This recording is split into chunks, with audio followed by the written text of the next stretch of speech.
All right, I want to thank everybody for coming. As you know, last evening we broke news that union members, more than 6,300 union members at Kaleida Health were able to reach a 3-year tentative agreement after intense negotiations across the weekend, some 17-hour days. And so today we would just like to make additional announcements. I'll give you the president of CWA Local 1168 and the vice president for 1199 SEIU. Good. Good afternoon, everybody. Thank you for coming. We reached a tentative agreement with Kaleida Health and our 6,300 employees last night about 12:30 in the morning after an intense weekend of negotiations.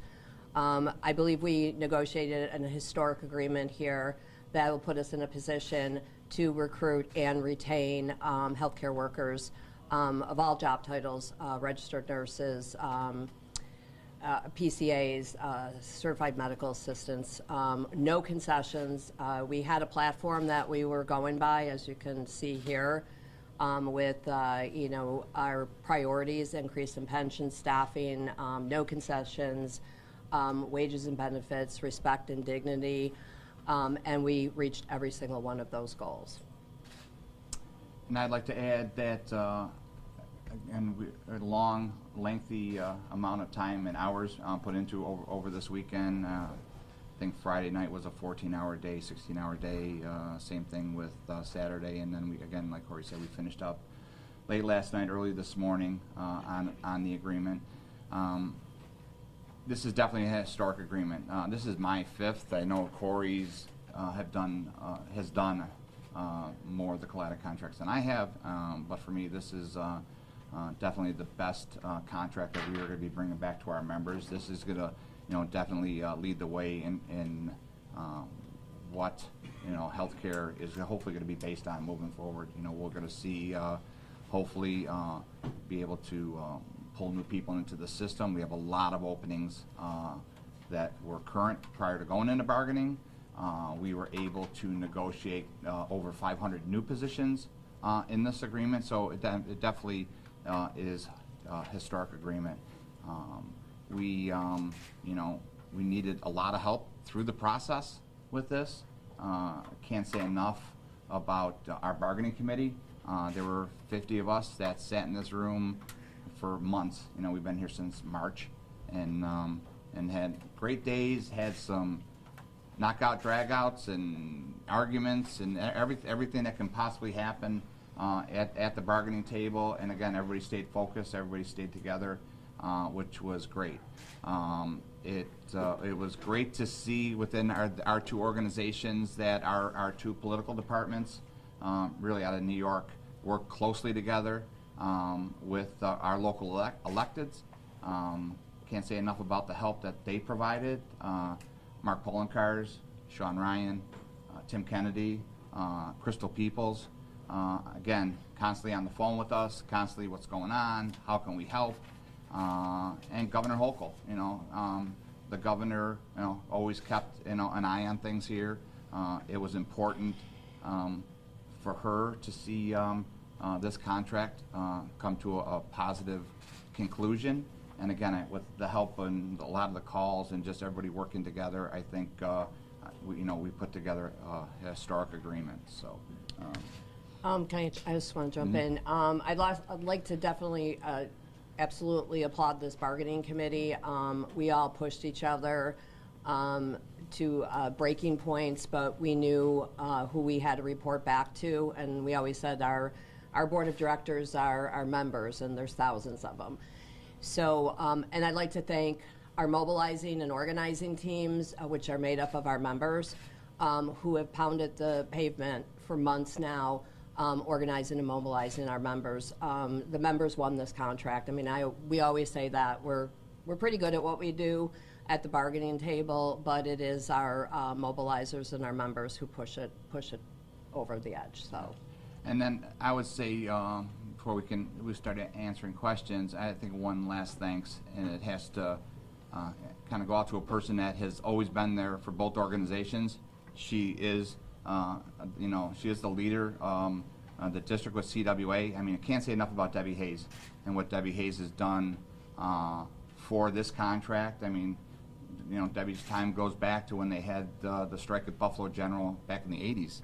And I think that legacy and what we've done moving forward, you know, Debbie sits in this room, and if you didn't know her, you didn't know what organization she represents. She argues as hard for the nurses at Children's that she doesn't represent to the members that she does represent. And again, and she's really, you know, the leader, you know, at this table, and I'll say that. And there are a lot of leaders, but you know, Debbie can't say enough about the work that she's done, and you know, the work that everybody's done over the, you know, the last period of time. Think about what's happened in a 1-year period. 2 days ago, a year ago, the strike at South Buffalo Mercy took place, which kind of set the stage on what was going to happen, and the hard work that was done over there translated over here and helped what we did here. Because even Kaleida, going into this contract, wanted to come out of this contract being the best paid, best benefit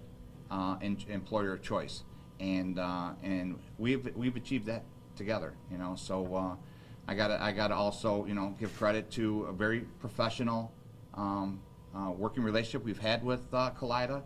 Even though they've had some, you know, some leadership changes, I think you know, the direction that the hospital is going in under the new leadership, I think is gonna be fruitful, and a good working relationship with us and with them. So anything else with that? I think we can take questions. Okay, how much did the $25 million from Hochul last week, how much of a difference did that make in this thing finally winding up? My answer to that would be, you'd have to ask Kaleida that.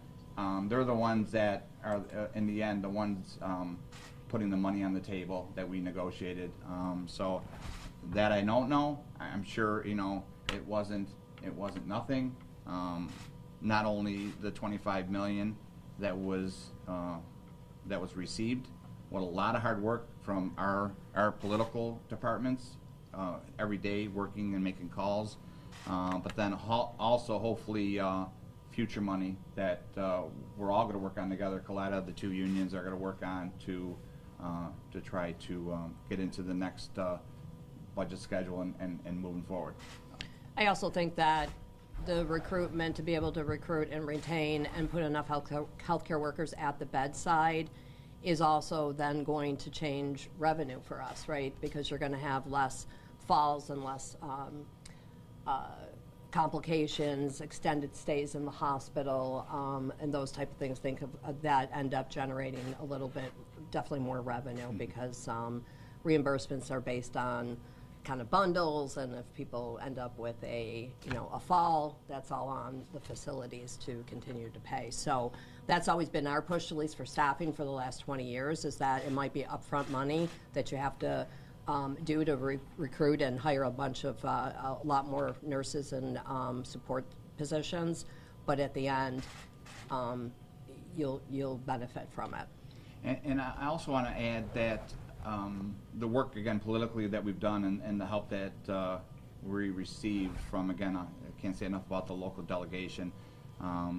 This is a drum that we are going to be pounding in Western New York, in upstate New York, is funding for our hospitals and our nursing homes and our community are lacking. And we are going to continue to work hard to change that. I mean, that's where we have to go. It can't be this patchwork kind of operation of healthcare, you know. The state gives money to the ones that can't make payroll, you know, can't, you know, that the operations are in jeopardy. That type of system has to stop, you know. So changing how hospitals and nursing homes and just healthcare institutions in our community, that needs to change moving forward, and we're gonna continue to work on that. Next question. As far as the next steps, I know you mentioned the press release a little bit. Kaleida talked about it. Where is this heading? And as far as union membership is concerned, do you expect this to be ratified? Yes, the bargaining committee is recommending this contract. We're going to work, hard to get this contract ratified, which is making sure our members understand all the details that are in this contract. We were talking about, we were going through tentative agreements that we reached 3 months ago, and we were going, oh, I forgot we did this. Oh my God, it's like we achieved this. And So the plan is, after this, is we're going to sit with Kaleida and do some final signatures on papers. And we have teams of people that are working to do a kind of like a face sheet of the big highlights on the agreement and get that to our members sometime today. And then our members will have access to all our tentative agreements to view and schedule a ratification vote date. So hopefully within the next couple of weeks, we should have this contract ratified. Well, I guess kind of going after that, Corey and Jim, I know throughout all negotiations, you guys have really remained firm that Kaleida's previous proposals wouldn't get ratified, by the members. What makes you guys confident that this tentative agreement will be able to kind of move forward? We reached all our goals. Our members created this platform through our surveys, us walking the halls, talking, having meetings, and we created this platform, and that's why it was just so easy to keep, especially over the last couple weeks after the strike vote, we could just keep looking at that list and knowing that we reached those goals. And, so I'm confident it will be ratified. Is every member going to be, everybody's going to look and say, what did I get? And is every single member going to be like, whoa, this is the best thing ever? No, I haven't bargained an agreement that 100% of my members were thrilled with, but this is a historic contract. I have never bargained a contract like this. And talking about our platform and what's on the list below us, some of those that are on that list, we did not achieve until about 1 o'clock last night. So, once again, all of those were achieved, and many others. I think we have well over 120, 130 tentative agreements within this contract. And again, it's the driving force of our members and this committee. Our goal was always to get an agreement. Our goal was never to go on strike. And Kaleida heard that. People in the community heard that. Our local leaders all heard that because we were in constant contact with them, having meetings with them. And again, I think it's putting this agreement together will hopefully and fundamentally change healthcare in our area, and hopefully now drive other healthcare institutions to step up and do the right things for their employees and our members, because we represent between the two organizations good 80% of healthcare workers in the community. Corey, Next question. same question I asked you a year ago. Where are the nurses going to come from? I think that it's aligning with schools, referrals from our own employees to, and what the scary part is that people will start kind of poaching from other hospitals. Yeah. It has created this competition between all the hospitals to get people in. My thing is we have to give a reason for people to go into healthcare, and we have not seen a lot of people going into healthcare, especially with the registered nurses, in a very long time. The conditions are harsh, they're hard, they're long hours, we work holidays, we work weekends, we take on call, and it's a tough job, but I think raising the wages and the benefits will give people an opportunity to say, yeah, I can do this. So. And I also want to just add that as we talk to people in the community, and I know me and Corey have talked about this for a while, we have to get into the high schools. We got to figure out a way that the unions with the employers get into the high schools and they explain to our the youth that are coming up through our organization or through the community that when you say about getting into healthcare and you have people saying, I don't want to be a nurse. There are so many job titles. My God, if we can tell you how many job titles that we've talked through in this contract, and they're great jobs. They're really fulfilling jobs that are within the healthcare industry. And I think once that can be explained and understood, and on top of that, being within our contract, the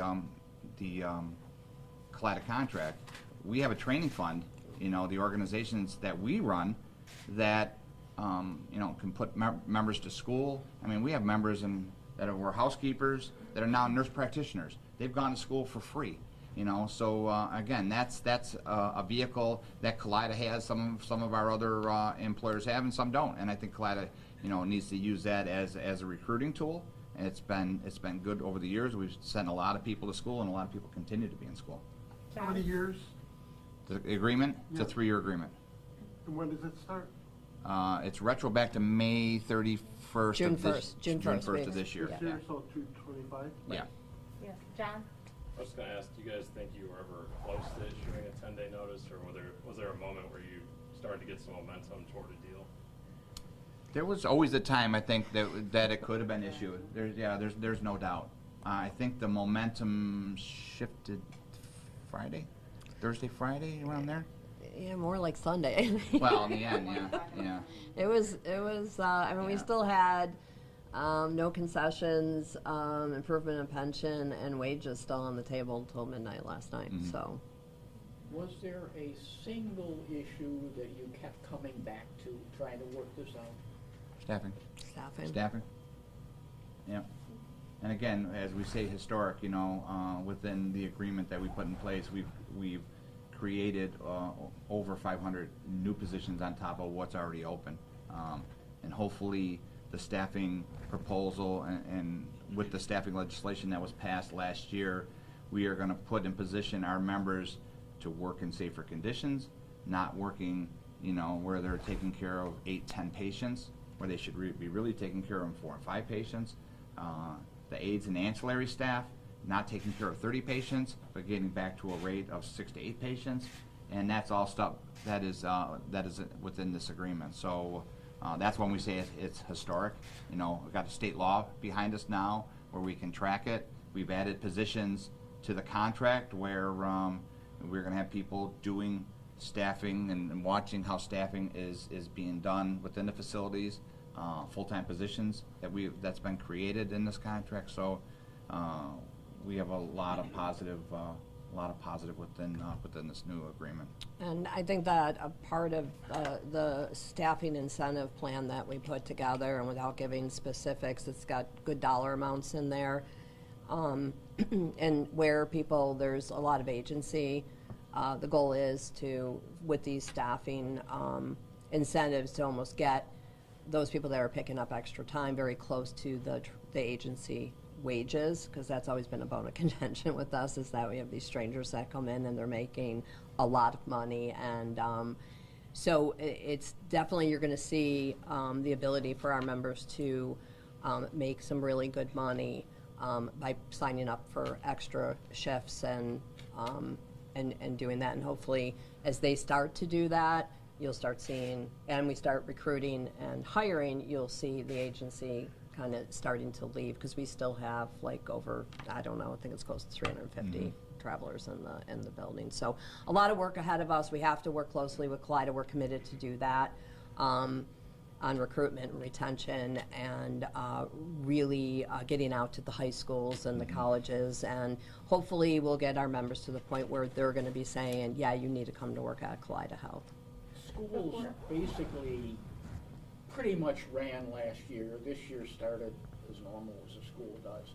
Are you going to see people who've been out of the job market because they had to be with their kids at home coming back into the market because, the kids are going to go every day? Yeah, I mean, that there's a lot of, at least with the registered nurses, there's a lot of people that hold New York State licenses that are not practicing. So we're hoping with better working conditions and lower. I have a dear friend who's thinking about actually coming back to the hospital, and she's like, when you talk to her about it a couple of years ago, she's like, I'm not coming in and taking care of 10 patients. Are you out of your mind? But those are the people that we might draw back into the workforce. And we've been very creative in this contract to do short shifts where people who have retired may want to come back and do a couple short shifts a week, and that we're able to hire them at the rate when they left. Because before, if you had left and come back, you're kind of start back towards the beginning of the scale. So we did a lot of creative stuff in the contract to try to address that issue that you raised, which is, I always said, they're not going to fall from the sky. And also you got to look at where our members were at the time. And we had members leaving the field because of uncertainty.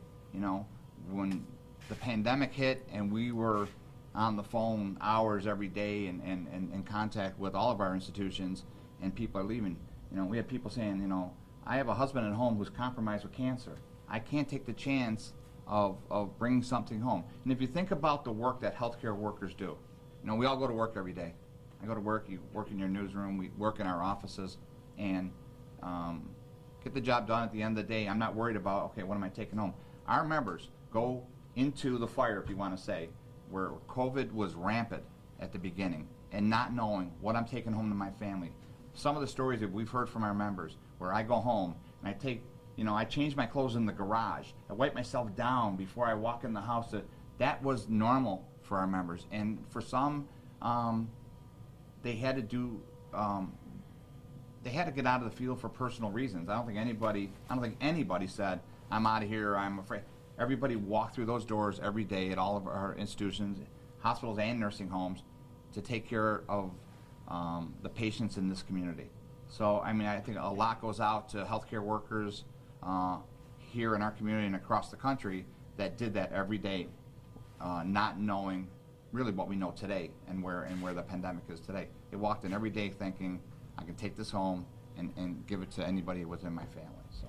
More specifically, what will the recruitment effort look like, especially given all the positions that you just negotiated, and given, you know, what you're kind of dealing with right now with staffing shortages? Well, that's the increase in wages. Mm-hmm.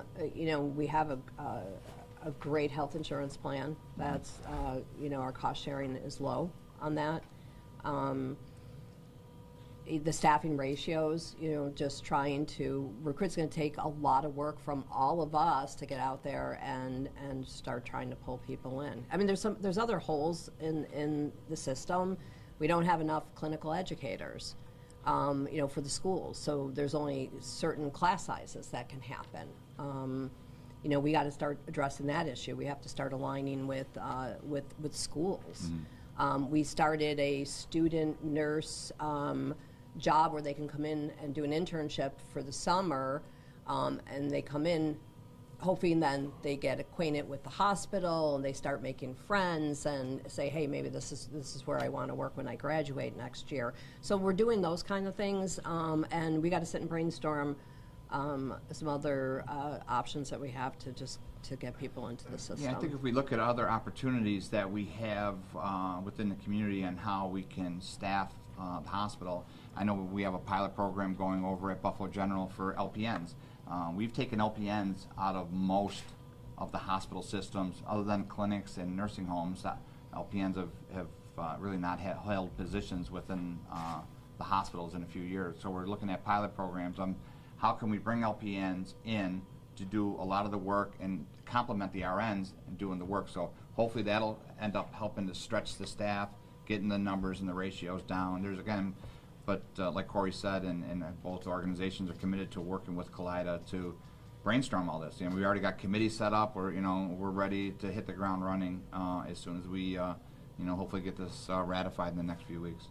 Before we move on to talking with a few workers, let's talk about the job titles that are covered here in the tentative agreement and the work sites. I mean, the job titles, hundreds of job titles. I mean, April will list them all off for you after we're done. But the sites are, Buffalo General, Gates Vascular, I say Children's Hospital, but Oshai Children's Hospital, Miller Fillmore Suburban, DeGraff Medical Park, High Point on Michigan, numerous clinics, business office at Larkin. We have a wide range of the labs at Flint Road. There's, and I'm sure I'm missing some, but there's a wide range of facilities that Kaleida touches. So and lots of job titles. Yeah, lots of job titles. Do you guys think you met or exceeded the contract last fall at Catholic Health? Well, you know that better than I do. You know the Catholic Health contract. Yeah, I mean, we're going to be ahead of them in wages and definitely benefits. Definitely benefits and wages. The ratios that we obtained in the contract are, maybe better in some areas than the Catholics, and maybe the Catholics have us in an area but it's by tiny bit, just a tiny bit. I mean, it's. I'm very proud of this agreement. Yeah. You touched a little bit on the pandemic and the difficulties that healthcare workers faced. How much do you think that impact the last few years have had on workers, unions, saying, you know, we're not going to settle for something that we don't think is up to standard? That was, I think, a big driving force in this agreement. I think we said from the beginning that this is, and Corey's been saying it, you know, for a long time, this is going to be a contract like no others. Like I said, this is my fifth. This is definitely, I think, the best contract that we've ever done. But I even still think leaving last night, it was kind of like, maybe because it was so long, you don't process that through until, again, you start going through things. But it's hard, you know, and I think people that live what they lived through the pandemic, there's still a lot of scars.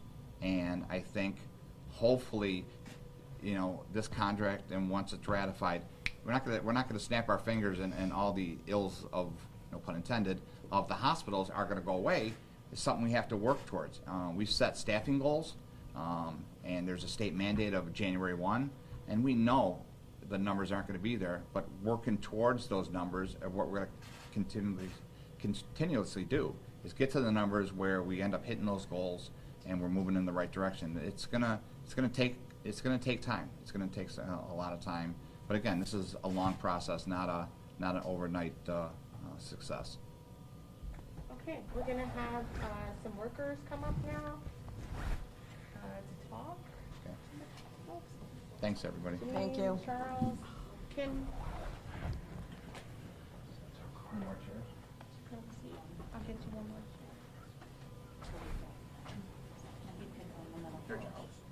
Can you scoot down? Oh yeah, we can scoot together. Come on. Oh, Got enough? Okay. yeah.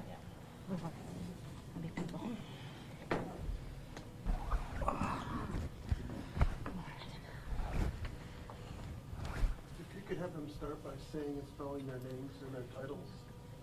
that'd be great. I want you to. Hold on one second. Right here. Man, we didn't get a lot of sleep. No, I know. I know. We're not at our best. We're not at our best. Or do you like that? No, it's okay. From the left. Hi. Go ahead. My name is Janine, Johne. My last name is Gonzalez, Gunsalus. My name's Kimberly Kornowski, Kimberly Kornowski. My name is Charles Williams. I am a patient care assistant and the vice chair of Buffalo General Medical Center. Oh, your titles, did you go and give your Sure. titles? I'm a registered nurse, and I'm also the area vice president for CWA for the Millard Fillmore Bargaining Unit. I'm a registered nurse at Oshai Children's Hospital in the neonatal ICU, and I'm the chairperson of the RN LPN bargaining unit for 1199. And finally, Hi, I'm Latausia, last name Johnson, Johnson. I am the chair of the Service and Maintenance Group at OCH Hospital, and I work in the recovery room ambulatory surgery. whoever wants to start. How do you feel about this agreement? I am excited. I'm pretty excited. I'm excited to bring it back to the members. I think that I'm very proud of the work that we did here. I think I'm proud of the work that's going to go forward for the community as well. We have fought long and hard to have ratios in the hospitals, to be able to give good patient care, and to be, proud to walk out that door and say we did the best job we could. And I think that we created the stepping stone to get there.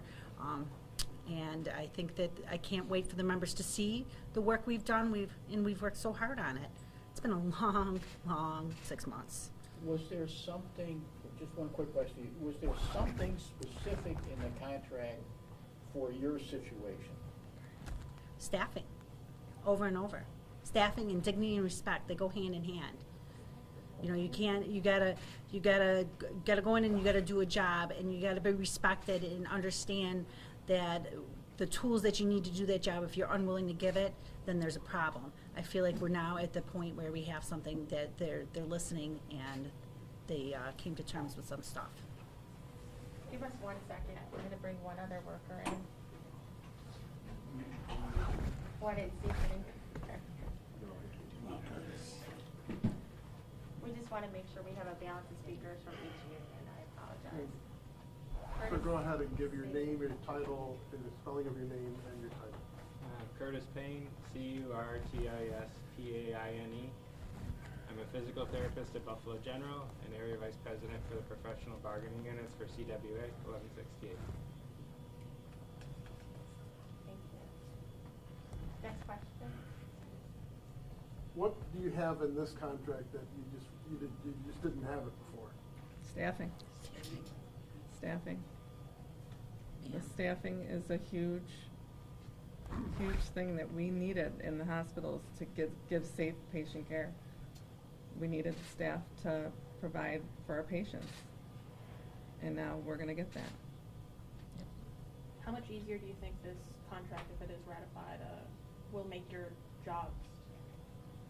I don't think it will make our jobs easy. It will help lighten the load. We all go in there, every bargaining unit, and we give it 100 every day that we show up. So it will actually help ease a little bit of it, but know that we're still united in doing the best that we can for our patients. So just because we did the contract and it is paper, we are as a people still are going to do the best that we can. We're still going to give 110 every day that we show up for our people. And as Jimna was stating, this part is just the beginning of it. Like Kim and Corey said, we still are going to stay united, still fight to get more staffing, still fight to keep the dignity and respect as Kim spoke on, and go from there. So it's going to help. It's going to help, but we still have a lot more work that we all together are still going to have to continue to do. And to piggyback on what Tasha just said, to answer your question, from how I see it, it's going to help tremendously, because going from a one PCA, one patient care assistant, to a 30-patient assignment, to a one patient care assistant to a 6 to 8 assignment, it's a big difference. It'll require us more patient care assistants on the floor to be able to take care of the patients and keep them safe, and to keep their hospital stay very short and let them get in and get out, which will save money for the hospital. So it's a tremendous help that the ratios that are coming into play. And the thing that really touched me the most in regards to this contract is the dignity and the respect, because we didn't feel like we were being heard. We didn't feel like we were part of this thing. They say we're family, we're all one family, but we didn't feel that. We weren't being treated like that. And they heard us. They actually heard us. And so that was the biggest one for me. Next question. Any others? I'm sure you guys all got into this because you care about people, and you kind of hit on it a little bit, but what is this really going to mean for those patients who you guys deal with on a day-to-day basis? The framework's there. So now it's just getting people in the door, and with what we negotiated at the table, they're going to want to come. That's what we needed to do. We needed them to want to come and work for Kaleida. I wanted them to come in and feel like they're safe when they're working, and I feel like we've done a good job, and I'm really proud, and I'm very happy I'm union. And for the patients, we believe, like they said, with the staffing, and she said the framework is set. The patients now can know for sure, like they did this. Like, I can take my child, for me, the Children's Hospital, and know that I'm gonna get into whatever procedure or ER, I'm gonna get in, we're gonna get through, and we're not gonna spend 8 hours there. The adult facilities, I know we're gonna get in, they have the staff to take care of us. My mother and father are gonna feel well loved and taken care of, and we're gonna have the time now to spend, to listen to the patients and not feel like an assembly line. So they're gonna come in knowing when they step foot in the door, everybody in there is gonna listen and care about every need of their family member, patient, and whoever else that comes through, so. Yeah. Absolutely. Rome wasn't built in a day. Okay, I think that does it, unless anybody has anything else that they would like to add about how you're feeling about this tremendous historic It's victory. historic. As a bargaining committee member, I am going to recommend this contract to my members to say Absolutely. yes. Absolutely. Absolutely. Historic Absolutely. moment. We It worked was a very historic hard. moment. A lot of team building, a lot of friendships was made, a lot of unity was made. A lot of fights. lot of knowledge. Even though we were like one big dysfunctional family in here, at the end of the day, we always here for the same purpose. We learn from each other, we're building off each other, and we're going to continue to just keep growing together to make sure that what we started in here is going to be seen all the way through. That's what makes us strong. Yeah. That's right, Yeah. All right, is everybody good? Thank you, Do we have guys. enough footage? Good contracts, so we should be proud of them.